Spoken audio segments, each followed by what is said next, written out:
आजको म्याच पनि खतरा हुनेवाला छ कि थाहा छ किन royal challengers Bengaluru versus Lucknow super giant RCB versus LSG Virat Kohli versus Rishabh Pant मजेदार हुनेवाला छ। आज म तिमीहरूलाई चाहिँ प्रिडिक्सन गर्न चाहन्छु कि आज म्याच कसले जित्छ।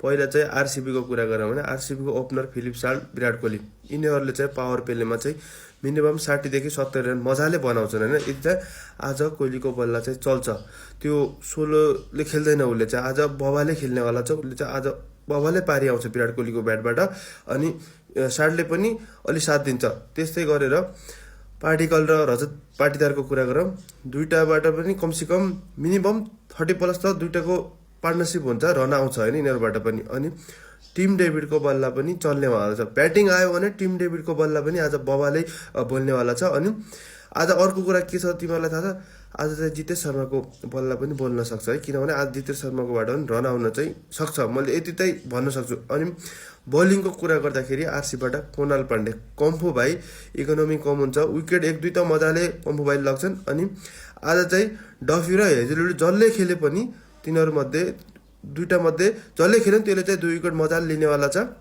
अनि अर्को कुरा चाहिँ के छ भनेपछि आज चाहिँ यसमध्ये चाहिँ होइन मेनली कुरा के हो भनेपछि लखनऊको कुरा गरौँ। लखनऊको कुरामा चाहिँ के छ भने ओपनर त्यही हो, ओपनर चाहिँ 20-30 धेरै चल्नेवाला छैन आज। यिनीहरूको मार्च र के मार्क्रम चाहिँ 2 मध्ये यिनीहरू खासै दुईटाको बल्ला बोल्दैन, तर आज चाहिँ ऋषभ पन्त चाहिँ मिनिमम 50 रन चाहिँ बनाउन सक्छन्, किनकि मतलब टप 4 जो छ नि यिनीहरूको यो टप 4 मिलेर चाहिँ म्याक्सिमम 100+ चाहिँ रन बनाउँछन् भन्ने चाहिँ लागिरहेछ मलाई चाहिँ होइन। त्यसमा चाहिँ ऋषभ पन्त सबैभन्दा धेरै भूमिका हुन्छ, ऋषभ पन्त चाहिँ अरूको भन्दा बढी रन बनाउने छन्।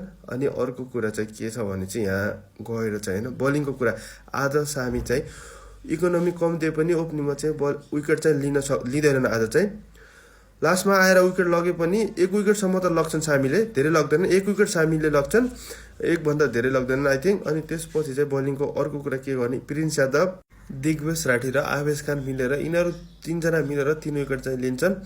अनि तिमीहरूलाई म के अर्को कुरा चाहिँ के गर्दा छ, टसको कुरा गर भने टस चाहिँ आज रोयल च्यालेन्जर्स बेङ्गलोरले मजाले जित्छ।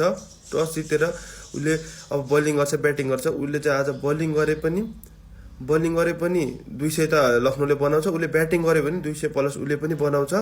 आजको म्याच चाहिँ तिमीहरूलाई चाहिँ म भन्छु होइन, अहिले एकछिन लास्टमा भन्छु कसले जित्छ भनेर। अनि म्यानले चाहिँ गेम चाहिँ धमाकेदार नै हुनेवाला छ होइन, किनभने लखनऊ हारिरहेको त छ, बट लखनऊको टिम पनि आज निक्कीको पनि बल्ला चल्छ, निक्लस पुरन पनि आज बल्ला चल्न सक्छ। अनि अर्को कुरा चाहिँ के छ भने टस आज बेङ्गलोरले जित्छ, मेनली कुरा होइन, उसले जित्यो बलिङ गर्छ या ब्याटिङ गर्छ त्यो आफ्नो ठाउँमा छ, बट जे गरे पनि आजको म्याच चाहिँ यति चाहिँ बुझौ, पहिला ब्याटिङ गरे पनि बलिङ गरे पनि आजको गेम चाहिँ आजको विनर चाहिँ कुन, आरसिबी।